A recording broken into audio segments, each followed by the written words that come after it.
social media analyst in Brooklyn, New York. Jeff, really great to have you with us on this. What is unique about this attack? Well, it's an unprecedented attack. You have so many people, as you mentioned a second ago, being affected by the compromised security. But what's also interesting is definitely the Bitcoin element. So it appears that the scammers have made a fair amount of money, have earned nearly $110,000. Although it also interestingly appears that the owner has been sending out some Bitcoin or some money as well.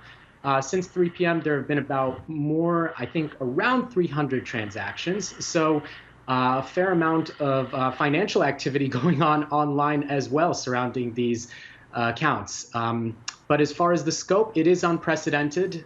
There have been security compromises on Twitter in the past. It was one of the first social media companies, actually the first, to be investigated by the Federal Trade Commission regarding cybersecurity. However, this is definitely unprecedented, and both in scope and in content.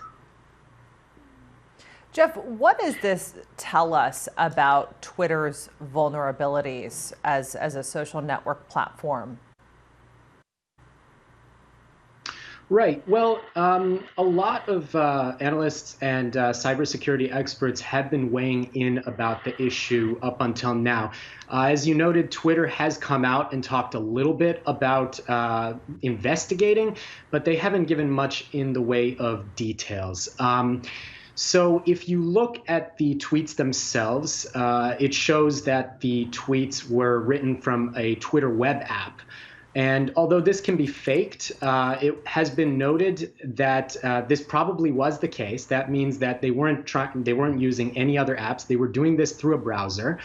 And on top of that, the attack also means that two-step authentication, or verification, which is often used to log in, especially for protected accounts of people who are famous or prominent, or even individuals who focus on cybersecurity.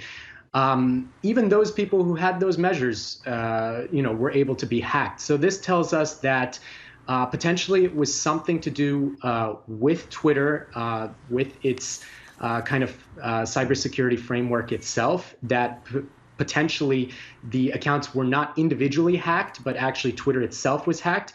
And on top of that, it shows that even two-step verification and whatever else, high-tech experts like Elon Musk were using to log in aren't really making it, aren't really meeting the cybersecurity needs of these social media users. So there's a lot of room for improvement, not just in Twitter, but also how individuals use the internet, even those who really know what they're doing. Yeah, absolutely. And you wonder how all of this will continue to be exploited during the 2020 presidential election here. Jeffrey Bishku-aykul, we really appreciate your reporting on analysis on this. Thanks so much.